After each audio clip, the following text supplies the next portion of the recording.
बिस्मिल्लाहिर्रहमानिर्रहीम। अस्सलाम वालेकुम। कुछ टॉपिक्स पे बात करनी थी पाकिस्तानी अवाम से, जिसमें से जो मुझे इस वक्त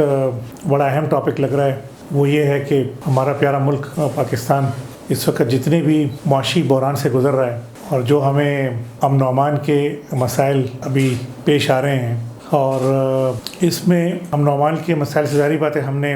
अपने इदारे हमारे आगे होते हैं और वो इसका मुकाबला करते हैं, और कौम भी उनकी शाना बशाना खड़ी होती है। लेकिन ज़ाहिर बात है वो एक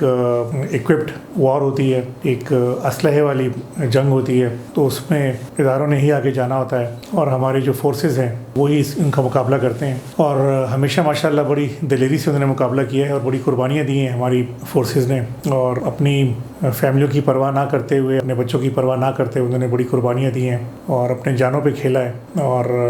अपनी जानों की भी कुर्बानियाँ दी हैं, शहादतें उन्होंने की हैं इसके लिए।